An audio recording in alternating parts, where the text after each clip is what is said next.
ஹல்லேலூயா. நம்முடைய கர்த்தராகிய இயேசு கிறிஸ்துவின் நாமத்தினால் உங்கள் யாவரையும் வாழ்த்துகிறேன். நல்லா இருக்கீங்களா? நீங்கள் நல்லா இருக்கணும்னு, ஆவிக்குரிய வாழ்க்கையில் நல்லா இருக்கணும்னு, எல்லா விஷயங்கள்லையும் நல்லா இருக்கணும்னு உங்களுக்காக தொடர்ந்து ஜெபித்து ஆண்டவருடைய வார்த்தைகளை இவ்விதத்தில் கல்வாரி தரிசனம் என்ற இந்த நிகழ்ச்சி மூலமாக தினந்தோறும் உங்களுக்கு நாங்கள் கொடுத்து கொண்டிருக்கிறோம்.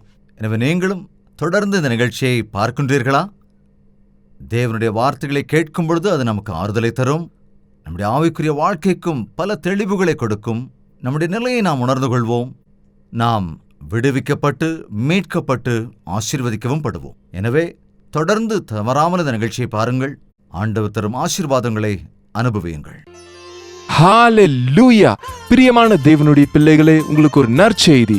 ஒவ்வொரு நாள் காலையும் தேவனுடைய புதிதான கிருபைகளை பெற்றுக்கொள்ளும்படியாக ஒரு சுருக்கமான வசன தியானத்தை அனுதின தியானம் என்னும் நிகழ்ச்சியாக நாங்கள் கொடுத்து கொண்டு வருகிறோம். டாக்டர் ஜெயபால் தமிழ் என்னும் யூடியூப் சேனல்ல ஒவ்வொரு நாளும் காலையில 7 மணிக்கு வருகிற இந்த நிகழ்ச்சியை, இது யூடியூப்ல இருக்கிறதுனால உங்களுக்கு நேரம் கிடைக்கும் போது தேவ பிள்ளைகள் நீங்க இந்த நிகழ்ச்சியை பார்த்து பயனடைய வேண்டும் என்று உங்களை கேட்டுக்கொள்கிறோம். நினைவில் வைத்துக் கொள்ளுங்க, ஒவ்வொரு நாள் காலை 7 மணிக்கும் அனுதின தியானம் டாக்டர் ஜெயபால் தமிழ் யூடியூப் சேனல்ல உங்களுக்காக பாருங்க, ஆசீர்வதிக்கப்படுங்க. 42வது சங்கீதம் 5வது வசனத்தை வாசிக்கிறேன். என் ஆத்துமாவே, நீ ஏன் கலங்குகிறாய்? ஏன் எனக்குள் தியங்குகிறாய்? என் ஆத்துமாவே, என் ஆத்துமாவே. ஆத்துமா எங்க இருக்கு? என்னுடைய ஆத்துமா எங்க இருக்கு? எத்தனை பேருக்கு ஆத்துமா இருக்கு? கை தூக்கி காட்டுங்க. என்னங்க சந்தேகமா இருக்கா? கவனிங்க, நீங்க நிறைய பேர் கூட பேசுறீங்க இல்லையா? எல்லார்கிட்டையும் பேசுறீங்க, எல்லா விஷயங்களையும் பேசுறீங்க. ஆனா உங்க ஆத்துமா கூட என்னைக்காவது நீங்க பேசிருக்கீங்களா? நீங்க பைபிள் படிக்கும்போது அநேக முறை அநேக பக்தர்கள் தங்கள் ஆத்துமாவோடு பேசி இருக்கிறார்கள். என் ஆத்துமாவே, பக்தி இல்லாதவங்களும் பேசுவாங்க. என் ஆத்துமாவே, நீ புசித்து நீ குடித்து சந்தோஷமாயிரு, அநேக வருஷங்களுக்கு உனக்கு தேவையான ஆகாரங்களை நான் சேர்த்து வைத்திருக்கிறேன். உடனே தேவன் சொல்லுகிறார், மதிகேடனே, உன்னுடைய ஆத்துமா இந்த ராத்திரியில உன்னிடத்திலிருந்து எடுத்துக்கொள்ளப்பட்டா நீ சேகரிச்சவைகளெல்லாம் யாருடையதாகும்? எப்படிங்க? எப்ப பார்த்தாலும் தன்னுடைய ஆத்துமா கூட பேசுறது, மகிழ்ச்சி படுத்துறது, சந்தோஷப்படுத்துறது, ஆத்துமா விரும்புறதையெல்லாம் செய்யறது. ஆனால் பக்திமான் எப்பொழுதும் தன்னுடைய ஆத்துமா, அதன் ஜீவனும் சகல மார்க்கங்களும் யாருடைய கரங்களில் இருக்கிறது என்பதை மறந்து போனாய். உன்னுடைய ஜீவன் உன்னுடைய கரத்தில் இல்லை. யார் கரத்தில் இருக்கு? உன்னை சிருஷ்டித்த சிருஷ்டிகர்த்தாவின் கரங்களில் இருக்கிறது. எனவே அவற்றை, உன்னுடைய சகல வழிகளையும் உண்டாக்கின தேவனை நீ மறந்து போனால் ஐயோ ஐயோ, உனக்கு இது கஷ்டம். ஒருவேளை இன்னைக்கு நீ உன்னுடைய ஆத்மாவை ரொம்ப சந்தோஷமா வச்சிருக்கலாம். நீ எவ்வளவு ஆத்மாவை சந்தோஷப்படுத்துகிறாயோ அவ்வளவும் கஷ்டம் ஜீவனுக்கு தான். அதுக்கு கஷ்டம். அதை புரிந்து கொள்ள வேண்டும். அவ்வளவாய் அதை திரும்ப திரும்ப கேட்டுக்கொண்டே இருக்கும். கடைசியிலே சோர்ந்து போய்விடும். அதாவது ஆத்மாவை சந்தோஷப்படுத்த ஓடிக்கொண்டே இருக்கிற மனிதன் கடைசியில் அது கிடைக்காத போது சோர்ந்து போய் விடுகிறான். அவ்வளவுதான். ஆனால் இங்கே இந்த பக்தன் தன்னுடைய ஆத்மாவை செக் பண்றான். எப்படி இருக்கு? என்னோட மனசு எப்படி இருக்கு? என்னுடைய ஆவி எப்படி இருக்கு? கவனிங்க, ஆவி இருக்குன்னு தெரியும். ஆனால் அது யாராவது பார்த்துருக்குறோமா? அது எப்படி இருக்குன்னு தெரியுமா? நமக்குள்ள ஆவி எங்க இருக்கு? அதனுடைய பிரெயின்ல இருக்கா அல்லது ஹார்ட்ல இருக்கா? அது எங்கெங்க இருக்கு? அது எங்க இருக்கு? அது யாருக்கும் தெரியாது. ஆனா இருக்கா இல்லையா? இருக்கு. உங்களுக்கு இருக்கா இல்லையா? எனக்கு ஆவியே சரியில்லை அப்படின்னு ஒரு சில பெரியவங்க சொல்ல கேட்டிருக்கேன். என்ன சாப்பிட்டீங்களா அப்படின்னு கேட்டார, பேசாம இருப்பா, எனக்கு ஆவியே சரியில்லைம்பாங்க. அட என்னாச்சுமா? நான் எனக்கு ஆவி சரியில்லைப்பா, நீ கொஞ்சம் பேசாம இரு. அதாவது ஆத்துமா ஆவி சரியில்லைன்னா அது என்னங்க? அது ஆவி நல்லா இருக்குன்னா அது என்ன? ஆத்துமா நல்லா இருக்குன்னா அது என்ன? எனக்கு இன்னைக்கு ரொம்ப சந்தோஷமா இருக்கு, அது என்னமோ ரொம்ப ஃப்ரெஷ்ஷா இருக்க மாதிரி இருக்கு அப்படின்னு சில டைம்ல சொல்லுவோம். ஆனா சில நேரத்தில் பார்த்தீங்கன்னா, அதாவது யாராவது நம்மளை புகழ்ந்துக்கிட்டே இருக்கும்போது, நீங்க ரொம்ப நல்லவருங்க, ரொம்ப கெட்டிக்காரருங்க, ரொம்ப அழகா பாடுறீங்க, ரொம்ப அழகா இருக்கீங்க, உண்மையிலேயே நீங்க ரொம்ப அழகானவர் அப்படின்னு சொல்லிட்டா அவ்வளவுதான். ஐயோ, சிலருக்கு அப்படியே புருக் புருக் புருக் புருக்குன்னு அப்படியே அந்த டியூப்ல காத்தடிக்கிற மாதிரி அப்படி உடம்பு ஏறிக்கிட்டே இருக்கும். அதே நேரம் நீ ஒன்றுக்கு உதவாதுவேன், ஆளு மூஞ்சி அப்படின்னு திட்டினா போதும், அவ்வளோதான், நீ அந்த பக்கம் போ அப்படின்னு சொன்னால் அவ்வளோ புஷ்ஷுன்னு போயிடும். அதாவது நல்ல காற்று ஃபுல்லாக இருக்குது, இந்த சைக்கிள் டியூப்பில் ஒரு ஊசியை வச்சு குத்துனா அந்த காற்று புஷ்ஷுன்னு வெளியே போகும்ல, அந்த மாதிரி புஷ்ஷுன்னு ஒட்டி போயிடுவாங்க. ரொம்ப சோர்ந்து போயிடுவாங்க. நம்மில் அநேகர் சூழ்நிலைகளினாலே, மனிதர்கள் நம்மை புகழ்கிற வார்த்தையினாலே, அந்த பாராட்டுதல்களினாலே அல்லது அவர்களுடைய மென்மையான பேச்சுகளாலே, சூழ்நிலையின் அடிப்படையில் நம்முடைய ஆத்துமா கொஞ்சம் உயர்த்தப்படும், சில வேளைகளிலே தாழ்த்தப்பட்டு விடும். ஸோ நீங்க கவனிங்க, நம்முடைய ஆத்துமா தேவனுடைய கரத்தில் இருக்கும் என்றால் எல்லா சமயத்திலுமே அது ஸ்திரமாக இருக்கும். இங்கே பக்தன் சொல்லுகிறான், என் ஆத்துமாவே நீ ஏன் கலங்குகிறாய்? கலங்கியிருக்கிற மனசு, உற்சாகம் இழந்து கிடக்கிற மனசு. நாட்களிலே நம்முடைய வாழ்க்கையில கவனிச்சா நம் மனதை சோர்வுறச் செய்கிற அநேக காரியங்களை நாம் சந்தித்து கொண்டே இருப்போம். நீ எவ்வளவோ ப்ரிப்பேர் ஆகி, நீ எத்தனையோ தடவை நல்லா ப்ராக்டிஸ் பண்ணி, எத்தனையோ விதத்திலெல்லாம் தயாராகி, நீ கரெக்டா அந்த இன்டர்வியூவுக்கு போய் கட்டாயம் நான் செலக்ட் ஆகிடுவேன் என்று நினைக்கிற வேளையில் செலக்ட் ஆகலைன்னு வச்சுக்கலாமே, அப்போ உங்களுடைய மனநிலைமை எப்படி இருக்கும்? உற்சாகம் விழுந்து போய்விடும். அதே எப்படி சோர்ந்து போயிடும். சீப்பா இனிமேல் இன்டர்வியூக்கு போக மாட்டேன் அப்படின்னு சொல்லுவாங்க. ஆனால் திரும்ப போவாங்க. அதாவது நினைத்த ஒரு காரியம் நடக்காவிட்டால், பரீட்சையில் ஃபெயில் ஆயிட்டோன்னு தெரிஞ்ச உடனே இந்த காலத்து பிள்ளைங்க மனசு எவ்வளவு சோர்வு அடைஞ்சிருது. எத்தனையோ பிள்ளைங்கள், எத்தனையோ நியூஸ்ல நம்ம பார்த்துருக்கோம். சின்ன விஷயத்துக்கு 10th ஃபெயில் ஆனதுக்காக போய் செத்து போயிடுறாங்க. ட்ரெயினில் போய் சூசைட் பண்ணிக்கிறாங்க, மேலே இருந்து குடிச்சு சூசைட் பண்ணுறாங்க. சோர்ந்து போகிற சமயங்களில், எதிர்பாராத சூழ்நிலைகள் வருகிற போது, நாம் நினையாத வேளையில திடீரென்று நம் உறவுக்காரர்கள் இறந்து போகிற போது, நம்முடைய வாழ்க்கை மீதே ஒரு விரக்தி, எதுக்காக நாம இனி வாழணும் அப்படின்னு அந்த வேதனை தாங்க முடியாம சாப்பாடு தண்ணியை கூட விட்டுட்டு அழுதுகிட்டே இருப்பாங்க சில பேர். ஒரு சில வேளைகளில் நாம் அன்எக்ஸ்பெக்டடாக ஒரு பெரிய புயலோ வெள்ளமோ வந்து வீடெல்லாம் அடிச்சுட்டு போயிட்டா, ஒரு தடவை நான் விஜயவாடாவுக்கு போயிருந்தப்போ ஜெபிக்க வந்த ஒரு அம்மா அழுதுகிட்டே இருக்கிறாங்க. என்னமான்னு கேட்டா, ஐயா என்னுடைய வீடு போயிடுச்சியா, ஏதோ புதுசா ரோடு போடுறாங்கன்னு சொல்லி எனக்கு இருந்த வீட்டை அப்படியே இடிச்சுட்டு போயிட்டாங்க, இருந்த வீடு போயிடுச்சு, நான் என்ன பண்றதுன்னு அழுறாங்க. எவ்வளவோ கஷ்டப்பட்டு சம்பாதிச்சு அந்த சின்ன வீட்டை கட்டுனா, அந்த ரோடு விரிவாக்கத்துக்காக கவர்மெண்ட்ல புல்டோசர் வச்சு அந்த வீட்டை அடிச்சுட்டு போயிட்டாங்க. அவ்வளவுதான், அடிச்சிட்டாங்க. அந்த அம்மா அப்படியே ஆத்துமா சுருங்கி சோர்வடைந்து அழுது கொண்டே வேதனையோடு நின்றார்கள். அதே போல இயற்கை சீற்றங்களினாலே உறவுகளை, ரத்த சம்பந்தங்களை சிலர் இழக்க நேரிடும் போது, ஐயோ விளையாடுவதற்காக போன சிறு பிள்ளைகள் கிணற்றில் விழுந்து விடுகிற போது, அதே போல ஸ்கூலுக்கு போகிற பிள்ளைகள் ஆக்சிடென்டிலே மறிக்கும் போது தாயின் உள்ளம் எப்படி இருக்கும்? அதை தாங்க முடியாமல் சோர்ந்து போய் விடுவார்கள். சோர்ந்து போய் இந்த நாட்களிலே இப்படிப்பட்ட நிலைமைக்கு ஆளானவர்கள் எத்தனையோ பேர் இருக்கிறார்கள். சிலர் மனோரீதியாக சோர்ந்து போயிருப்பார்கள். செய்கிற பிசினஸ்ல ஏதாவது ஒரு லாஸ் வந்துட்டா அவ்வளவுதான். சில பிசினஸ் பார்த்தீங்கன்னா போனா மேல போயிடும், விழுந்தா கீழே விழுந்துடும், ஸ்டெடியா இருக்கவே இருக்காது. I mean it's not neutral. So மேலே போகும்போது குதிக்கக்கூடாது, தாழ வரும்போது அழக்கூடாது. வந்தா வருது, போனா போகுதுன்னு இருக்கணும். அதை விட்டுட்டு மேலே வரும்போது அப்படியே சந்தோஷத்தில் குதிச்சுட்டு கீழே போகும்போது சோர்ந்து போயிட்டுனா உன்னோட சந்தோஷம் எல்லாம் பறி போயிடும், அவ்வளோதான். அநேக விஷயங்களிலே மனிதர்கள் என்று சோர்ந்து கிடக்கிறார்கள். வியாபாரத்தினாலே சோர்ந்து போயிருக்கிறார்கள். இன்னும் சிலர் மனிதர்களை நம்பி சோர்ந்து போயிருக்கிறார்கள். ஐயோ நான் நம்பி மோசம் போயிட்டேன்யா, எனக்கே துரோகம் பண்ணிட்டாங்க, நம்பி கொடுத்து ஆனா என்னைய மொத்தமா ஏமாத்திட்டு போயிட்டாங்க, என்ன நம்ப வச்சு மோசம் பண்ணிட்டாங்கன்னு சொல்லி அழுகிறவர்கள் எத்தனையோ பேர் உண்டு. பணத்தை பாவம் கொஞ்சம் கொஞ்சமா சேர்த்து நிறைய சேர்க்கணும் சீட்டு போடுறவங்க கிட்ட கொடுப்பாங்க சிலர். நாளைக்கு அந்த சீட் எடுத்து பிள்ளையுடைய கல்யாணத்துக்கோ அது பிள்ளைகளுடைய படிப்பு செலவுக்கோ அதை பயன்படுத்தலாம் நினைச்சா ஆனால் மொத்தம் போயிடும். ஐயோ 5 வருஷமா கொஞ்சமா சேர்த்து வச்சனே, அது இப்போ போயிடுச்சே. அப்போ அந்த மனசுடைய நிலைமை கொஞ்சம் யோசிச்சு பாருங்களேன், சோர்ந்து போய்விடும். உங்க வாழ்க்கையில நீங்க என்னைக்காவது சோர்ந்து போயிருக்கீங்களா? ஐயா நாங்கள் சோர்ந்து போனதில்லை, அப்படிப்பட்ட நிலைமை எனக்கு வந்ததே இல்லைங்க. நாங்கள் நல்லா இருக்கோம், எப்போதும் நாங்கள் நல்லா தாங்க இருப்போம், அது கேரண்டி. நினைக்காதீங்க. இப்போ வரைக்கும் சோர்ந்து போகல, ஒருவேளை நாளைக்கு நடக்கலாம். இப்போ வரைக்கும் அது நடக்காததுனால அது ஏதோ உங்க கெட்டிக்காரத்தனம் நினைச்சுக்காதீங்க. அது தேவனுடைய கிருபை. என்னங்க அது? தேவனுடைய கிருபை. என்னுடைய வாழ்க்கையில் நான் அநேக முறை சோர்ந்து போயிருக்கிறேன், அநேக முறை. அந்த சோர்ந்து போன அனுபவங்கள் ஒருவேளை எனக்கு இல்லாமல் இருந்திருந்தா என்னுடைய பிரசங்கங்களே வேற மாதிரி இருந்திருக்கும். ஏன்னா உண்மையிலே அதை பற்றின விஷயம் என்னன்னு கூட எனக்கு தெரியாது இல்லையா. ஊழியக்காரன் செய்தி கொடுக்க தயார் பண்ணுவான், ஆனா தேவன் பிரசங்கியார்களை தயார் செய்வார். அதுதான் தேவனுடைய கிருபை. ஆண்டவரிடத்திலிருந்து வருகிற வார்த்தைகள் தான் நெஞ்சை துளைக்கும். எனக்கும் மனிதனுடைய மூளையினால் வருகிற வார்த்தை மனிதனை துளைக்காது, அது பக்தியும் கிடையாதுங்க. பக்தி தேவையானது இருதயத்திற்கு. கிறிஸ்தவ பக்தி என்பது இருதயம் சம்பந்தப்பட்டது. அது மனிதனுடைய மூளையினாலோ திறமையினாலோ அறிவினாலோ வருகிற பக்தி அல்லவே அல்ல.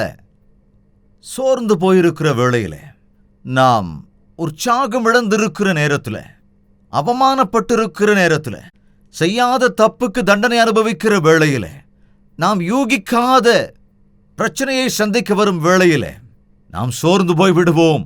அது ராஜாவா இருந்தாலும் ஏழையா இருந்தாலும் யாரா இருந்தாலும் மனிதன் சோர்ந்து போவது என்பது சகஜம். சூழ்நிலைகளுடைய தாக்கம் மனிதனின் மீது கட்டாயம் ஏற்படத்தான் செய்யும். ஆனால் ஒரு மனிதன் தேவனிடத்திலே நோக்கமாயிருந்தால், பக்தன் சொல்லுகிறான், என் ஆத்துமாவே நீ ஏன் கலங்குகிறாய், ஏன் எனக்குள் தேங்குகிறாய், தேவனை நோக்கி காத்திரு. ஆத்துமா கலங்குகிறதா, தியங்குகிறது, அதாவது கலங்குகிறது, கலவரப்படுகிறது. நாட்களில் அநேக வாலிப பிள்ளைகளுடைய, அதாவது அவர்கள் மனதிலே சோர்ந்து போனவர்களாயிருக்கிறார்கள், அநேக பலவீனத்தால் நிறைந்தவர்களாயிருக்கிறார்கள். அதே போல அநேக ஸ்திரீகள் கணவனால் உண்டான அவமானத்தால் வந்த வேதனையை தாங்க முடியாமல் சோர்ந்து போய் கிடக்கிறார்கள். எத்தனையோ குடும்பங்களிலே கண்ணீரும் துக்கமும் வேதனையும் இருக்கிறது. என்னுடைய கணவன் என்னை இப்படி அவமானப்படுத்துகிறார், நீங்க நம்ப முடியுமாங்க? என்னுடைய கணவர் இப்ப ஏற்பட்ட துன்மார்க்கராய் இருக்கிறார்னு சொன்னால் நம்ப முடியுமா? அதாவது சொந்த மனைவியை நிர்வாணமாக படம் எடுத்து அதை வலைத்தளங்களில் போட முயற்சிக்கிற கணவனை நாம் என்ன சொல்ல முடியும்? அப்பேற்பட்ட கணவனை நம்பி புருஷன் என்று சொல்லி தன்னுடைய வாழ்க்கையை, தன்னுடைய சரீரத்தை, தன்னுடைய எல்லாவற்றையும் அர்ப்பணிக்கிற மனைவி அப்பேற்பட்ட அவமானத்துக்கு ஆளாகும் போது அவருடைய மனது என்ன நிலைக்கு ஆளாகும்? கொஞ்சம் யோசிச்சு பாருங்களேன். அப்படிப்பட்ட குரூர கணவன்மார் இருக்கிறார்கள் நாட்களில். சில பாவப்பட்ட கணவர்களும் இருக்கிறார்கள். கோரமாக என்னுடைய மனைவி என் கண்ணெதிரிலேயே பிற புருஷனோடு நட்பாக இருக்கிறாள், எனக்கு முன்னாகவே அழைத்துக் கொண்டு வருகிறாள், என்னால என்ன ஐயா செய்ய முடியும், அவமானம் தாங்க முடியல, அவளை கொலை செய்யலாம் என்று சொன்னார். எனக்கு பிள்ளைகள் இருக்கிறார்கள் ஐயா, அவர்களுக்காக உன்னை மன்னிக்கிறேன் என்று சொன்னால் நான் வரமாட்டேன் போ என்கிறாள் என்று ஒரு சகோதரன் வந்து என் இடத்துல சொன்னான். அவனுடைய வேதனை எப்படிப்பட்டதா இருக்கும் பாருங்க. இன்றைய நாட்களில் மனிதர்கள் வரைமுறை இல்லாமலே மனிதாபிமானமற்ற நிலையில இருக்கிறார்கள். பிறரை எவ்வளவுக்கு எவ்வளவு வேதனைப்படுத்தினால் அவ்வளவுக்கு எவ்வளவு சந்தோஷமா இருக்கிற கொடூரர்கள் சாத்தானுடைய தூண்டுதலினாலே இன்று எழுகிறார்கள்.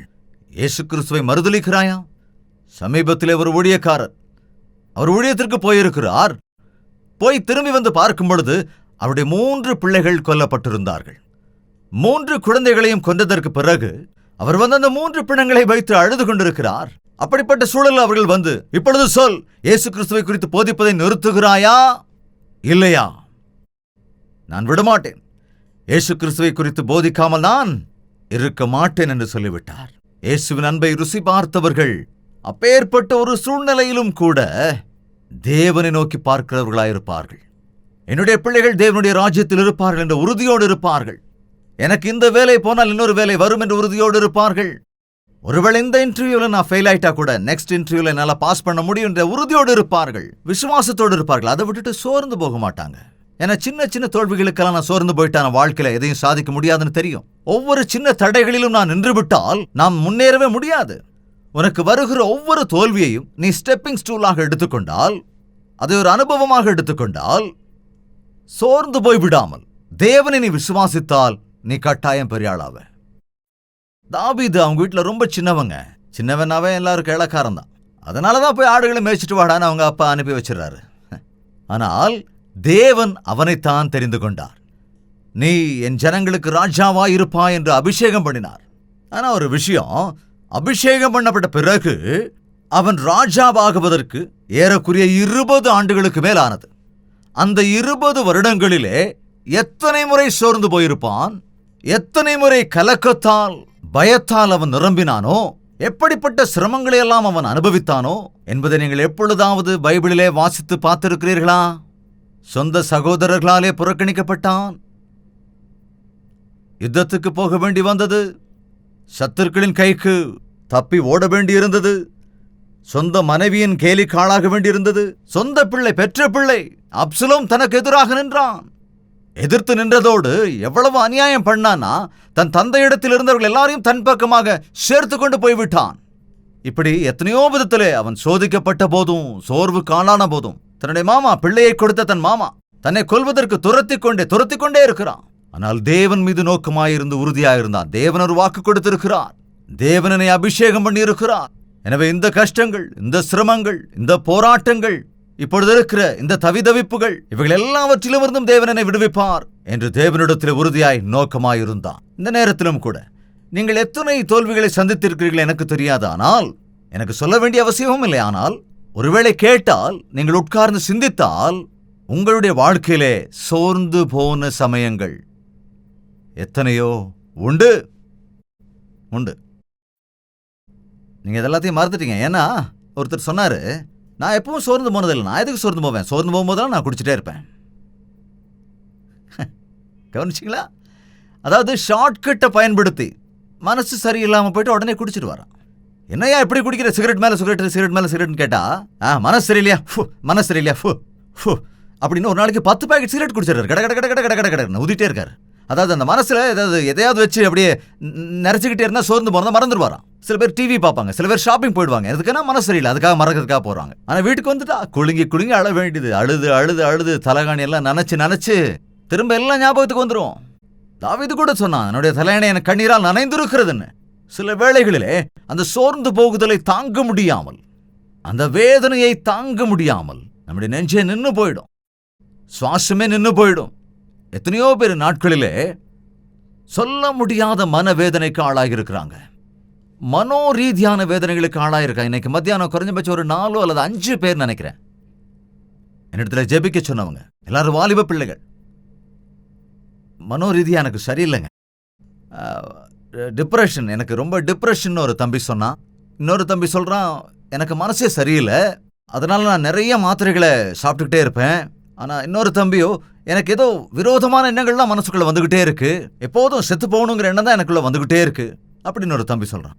அதே போல இன்னொரு அம்மாவை பார்த்தீங்கன்னா தன்னுடைய மகளை கூட்டிட்டு வந்து சொல்றாங்க, இது விஜயவாடால நடந்த சம்பவம். மகளை கூட்டிட்டு வந்து, இவளுக்கு 3 பிள்ளைங்க இருக்காங்க, கணவர் இறந்து போயிட்டாரு, அந்த வேதனையை தாங்க முடியாம நானும் செத்து போயிருவேன் அடம் பிடிக்கிறேன், 3 பொட்ட பிள்ளைங்க இருக்கு, அதை வச்சு நீங்களாவது கொஞ்சம் சொல்லுங்க பாச, புத்திமதி சொல்லுங்கன்னு சொல்றாங்க. பிள்ளைகள் இருக்கிற போதும் அவர்களுக்காக வாழும் நினைக்கல, என்னால தாங்க முடியல என்று சோர்ந்து போன நிலைமையில அந்த சகோதரி இருந்தாள்.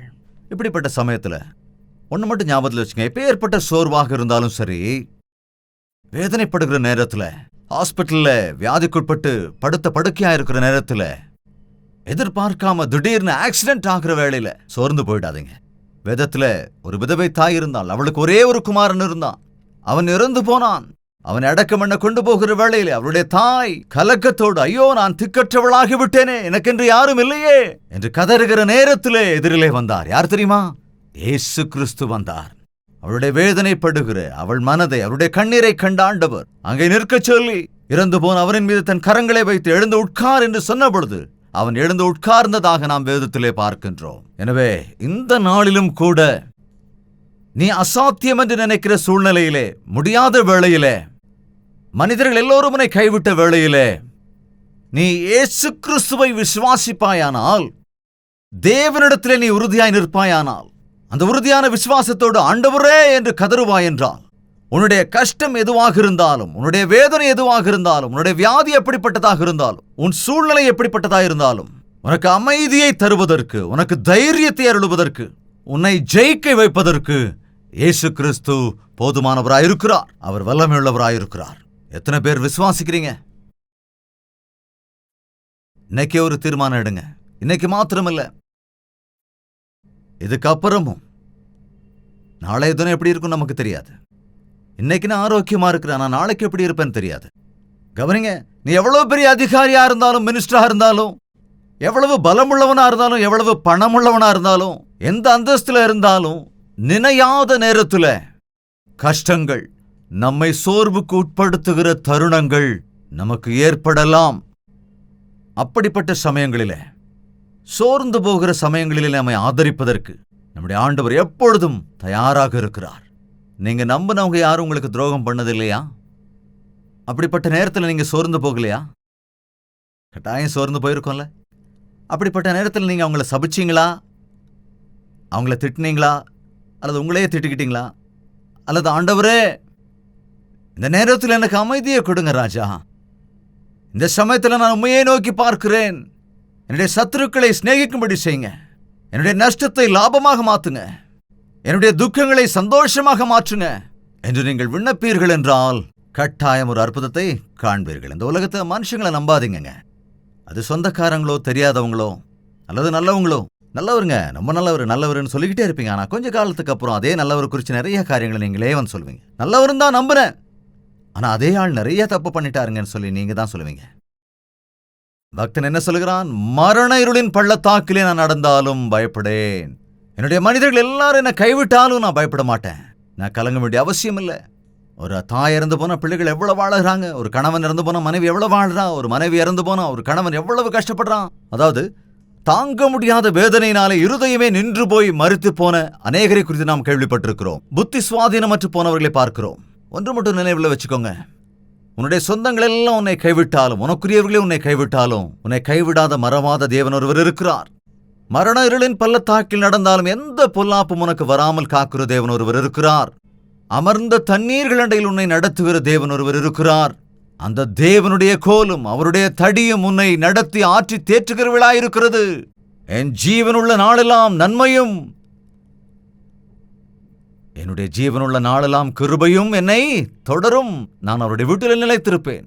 இயேசு கிறிஸ்துவை நம்புகிறவர்களுக்கு இந்த பெரிய கிருபை இருக்கிறது என்பதை நீங்கள் உணர்ந்து கொண்டால் சோர்ந்து போக வேண்டிய அவசியமே இருக்காது. சின்ன சின்ன விஷயங்கள்ல ஃபெயில் ஆகும் போது, சின்ன சின்ன விஷயங்கள்ல தோல்வி ஏற்படும் போது, சின்ன சின்ன காரியங்கள்ல நினைச்சது நடக்காத போது, சின்ன சின்ன தோல்விகள் ஏற்படும் போது, கடைசி நேரத்தில் நாம் நம்பியிருந்த மனிதர்கள் நம்மை கைவிடுகிற போது, நாம் நினைத்திருந்தவைகள், நாம் ஆசைப்பட்டு நம்மிடத்தில் இருந்தவைகள் திடீரென நம்ம கைவிட்டு போகிற போது நிச்சயம் நமக்குள்ள ஒரு சோர்வு உண்டாகத்தான் செய்யும். கொஞ்சம் யோசிச்சு பாருங்க. எப்பொழுதாவது உங்கள் மனசு சரியில்லாத போது, அது கலங்கி இருக்கும் போது, ஒரு கலவரத்தில் இருக்கிற போது, ஏதோ பயம் உங்களை பிடித்துக் கொண்டிருக்கிற போது, ஏதோ ஒரு திகில் உங்களை பிடித்துக் கொண்டிருக்கிற போது, அல்லது கவலை ஏற்படுகிற போது, இது என்ன, இது ஏன் நான் இப்படி இருக்கிறேன் என்று கொஞ்சம் நின்று நிதானித்து, என் ஆத்மாவே நீ ஏன் எனக்குள் கலங்குகிறாய், எனக்கு ஏன் இந்த சூழ்நிலை ஏற்பட்டது, ஓஹோ அவர்கள் இதை சொன்னதினாலா, ஓஹோ எனக்கு இது நடந்ததினாலா, ஆஹா இதனால் தானா என்று நீங்கள் அதை டயக்னோஸ் பண்ண முடிந்தால், கவனிங்க, உங்களுடைய அந்த வேதனையை, உங்களுடைய அந்த கலக்கத்தை, உங்களுடைய அந்த கலவரத்தை, உங்களுக்குள்ள அந்த பயத்தை, அந்த சோர்வை முழங்கால் படியிட்டு, ஆண்டவரே என்னுடைய நிலைமை இப்படி இருக்கிறது என்று நீங்கள் சொல்லும் போது, நீங்கள் ஜெபிக்கும் பொழுது அந்த சூழ்நிலையிலிருந்து அவர் உங்களை விடுவிப்பார். உங்களுடைய ஆத்துமாவுக்கு இளைப்பாறுதலை கொடுத்து அது சந்தோஷப்படும்படி செய்வார்.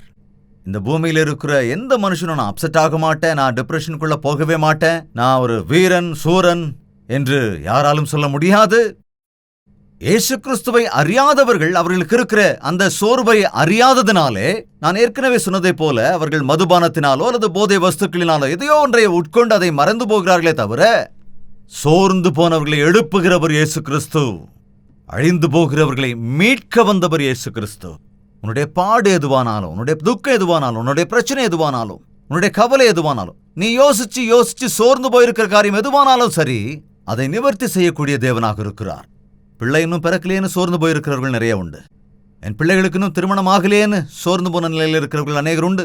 கடன் தொல்லை அதிகமாகிவிட்டதே, இதை எப்படி அடைக்கப் போகிறேன் என்று யோசித்து யோசித்து சோர்ந்து போவோர் அநேகர் உண்டு. அநேக பிரச்சனைகள் உள்ளவர்களிடத்திலே நான் பேசுகிற வேளையிலே, அதாவது எனக்கு எந்த பிரச்சனையும் இல்லைன்னு சொல்றவங்க என்கிட்ட வரமாட்டாங்க. ஆனா எதுக்காக வர்றாங்க என்கிட்ட? அவங்க எங்கிட்டயும் வரமாட்டாங்க, ஆண்டவர்கிட்டையும் வரமாட்டாங்க. ஏன்னா, அதாவது எந்த கவலையும் இல்லாதவங்களுக்கு, நிறைய பணம் இருக்கிறவங்களுக்கு அதை பத்தி கவலையே இருக்கு, அதை போயிட்டே இருப்பாங்க, அப்படித்தானே? ஆனா ஒரு கட்டத்துல அவங்க தேடி வருவாங்க, யார்கிட்ட புத்தி வரும்போது, அப்படித்தானே? பன்றி சாப்பிடுகிற தவிடு கூட கிடைக்காத போது தான் தந்தையை தேடி வந்தான், அதுக்கு முன்னால வரல. நல்லா இருக்கும்போது தந்தையை விட்டு பிரிஞ்சு போனான். இந்நாட்களில் பிரச்சனைகள், எப்படிப்பட்ட பிரச்சனைகளில் மனிதர்கள் சோர்ந்து போகிறார்கள் என்று பார்க்கும்போது, அவைகள் எல்லாவற்றுக்கும் பரிகாரம் வேதத்தில் இருக்கிறது. அதற்கான விடை ஆண்டவராகிய இயேசு கிறிஸ்துவின் நாமத்திலே தான் இருக்கிறது. உனக்கு எப்பொழுது எப்பேற்பட்ட வேதனை வந்தாலும், எப்பேற்பட்ட பிரச்சனை வந்தாலும், எப்பேற்பட்ட சோர்வுக்கு ஆளானாலும், வேதத்தை எடுத்து வாசிங்க. தேவனை மாத்திரம் உறுதியா நோக்கி பாருங்க. உங்களுடைய இருளை நீக்கி வெளிச்சத்தை கொடுக்கக்கூடியவர், உங்கள் துக்கத்தை சந்தோஷமாக மாற்றக்கூடியவர், உங்கள் பாடுகளை ஆனந்தமாக மாற்றக்கூடியவர், உங்கள் பிரச்சனைகளுக்கு தீர்வு தரக்கூடியவர் நம்முடைய ஆண்டவராகிய இயேசு கிறிஸ்து மட்டும்தான். காரணம், நம்மை போல அவர் எல்லா விஷயங்களிலும் சோதிக்கப்பட்டவராயிருக்கிறார். ஆனால் பாவமில்லாதவராக இருந்தார். அவர் வெற்றி வீரராக எழுந்தார். மரணத்தின் முள்ளை உடைத்து போட்டவர் அவர். அவரை உன் சொந்த இரட்சகராக ஏற்றுக்கொள்ளும் வேளையிலே, நீ சோர்ந்து போகிற சமயத்தில், கலக்கத்தோடும் கலவரத்தோடும் பயத்தோடும் இருக்கிற நேரத்திலே ஆண்டவரே என்று கூப்பிடுவாய் என்றால், அவருடைய ஆதரவுள்ள கரங்கள் உனக்கு துணையாக வந்து நிற்கும். ஜெபிக்கலாமா? கண்களை மூடி ஜெபிக்கலாமா? ஒவ்வொருவரும் தேவனை நோக்கி பார்த்து உங்கள் கரங்களை உயர்த்தி, ஆண்டவரே எனக்கு இறங்குங்க, அப்பா எனக்கு ஆறுதலாக இருங்க, என் ஆத்மாவோடு நான் பேசி எப்பொழுதும் என் ஆத்மாவை உமக்கு நேராய் திருப்ப எனக்கு கிருபை செய்யுங்க. ஆண்டவரே, நான் சோர்வடைகிற வேளைகளில் எல்லாம் என் ஆத்மாவே ஏன் கலங்குகிறாய், ஏன் தேங்குகிறாய் என்று உம்முடைய பக்தனை போல உம்மீது விசுவாசத்தோடு இருக்க கிருபை செய்யுங்கப்பா. உம்முடைய சமாதானத்தால் நிரம்புகிற இருதயத்தை அருளி செய்யுங்க ராஜா.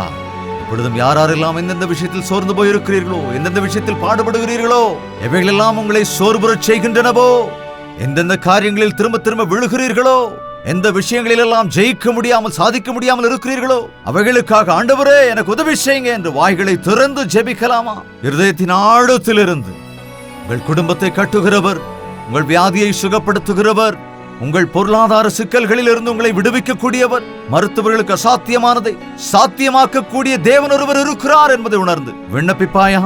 நீ நம்பி இருக்கிற தேவன் எவ்வளவு பெரியவர் என்பதை உணர்ந்து கொள்.